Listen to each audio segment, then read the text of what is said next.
Europe 1, le club de l'été. Anissa Haddadi. Le club de l'été de Zaz jusqu'à 11h sur Europe 1 avec toute l'équipe, avec Héloïse Goua, avec Gevins Clément Ruiz et Zaz. À cette heure-ci tous les jours, on passe à table avec notre chef. Ça y est, on a très faim. Fabrice Mignot. Bonjour Fabrice. Mignon. Bonjour à tous. Je vous présente Zaz, Fabrice. Salut. Et aujourd'hui, vous avez pour Enchanté. nous la recette d'un plat parfait pour l'été. Ah oui, le plat parfait pour l'été, c'est vrai que c'est un plat, quand on a chaud, qui est parfait, ça nous rafraîchit, on peut le prendre à la cuillère, à la louche, à la paille, même au saladier. Et non, Gavin, ce n'est pas le mojito, c'est bien le gazpacho. Je sens que Fabrice me connaît. Et alors, c'est quoi ce plat, Fabrice? Le gazpacho, donc le gazpacho andalou qui est bien connu et qui a traversé les frontières car on en mange dans toute la France, notamment un peu plus dans la région Catalogne. Mais avant de devenir rouge comme un coucher de soleil sur Séville, le gazpacho... Pardon, madame la poète. Je lis les mots de Fabrice, je vais tout vous dire. Fabrice, le gazpacho, avant il était blanc, hein, c'est ça?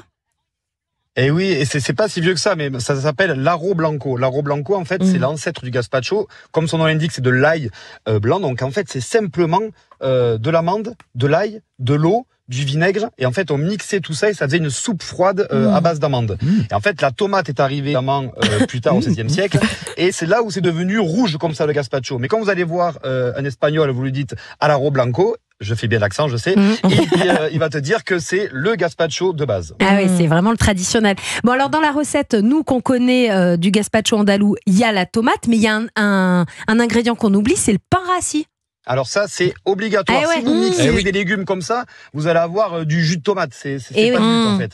En fait, c'est le pain, d'ailleurs, plus les rassis, mieux c'est. Vous mettez ce pain rassis à l'intérieur de vos légumes, vous le laissez mariner. Lui, il va absorber, en fait, le liquide des légumes. Et c'est ça qui va donner la consistance. En fait, c'est une astuce anti-gaspi qui date de, finalement, un certain moment. Ah oui. Bon, vous pouvez nous donner une petite recette ce matin. En plus, je crois que vous faites, vous, un gazpacho twisté au barbecue. Hein. Oui, alors moi j'en fais un resto qui cartonne, donc je coupe tous mes légumes, mais je rajoute moi à l'intérieur un peu de pastèque. Et en fait, comme on a des barbecues dans le resto, on grille d'abord tous les légumes, ce qui va apporter un côté fumé. Ouais. Après on ajoute les ingrédients, donc le vinaigre de Xérès, l'huile d'olive, le basilic. On laisse mariner, c'est important, on laisse mariner 12 heures.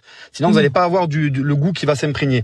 Et après je mixe tout ça, et moi je mets un peu de topping par-dessus. Bon, je mets de l'eau glacée quand je mixe, et je mets un peu de topping, des croutons, ce genre de choses. Et au resto, ça cartonne. Les petits pignons en topping. Je fais une marge de fou là-dessus, c'est génial. Ouais, ne dévoilez pas tous vos secrets quand même, Fabrice.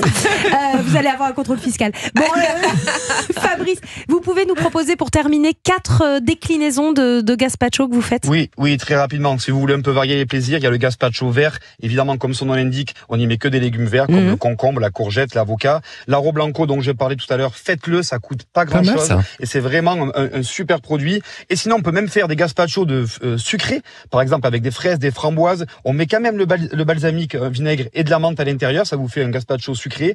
Et j'en fais un autre au melon, donc lui il peut être sucré salé, melon et piment fumé. Quel régalade. Il nous faut tous un Fabrice Mignot dans notre vie au quotidien. Merci beaucoup Fabrice, on vous laisse retourner en cuisine. Merci, vous nous avez régalé encore une fois ce matin. Merci beaucoup.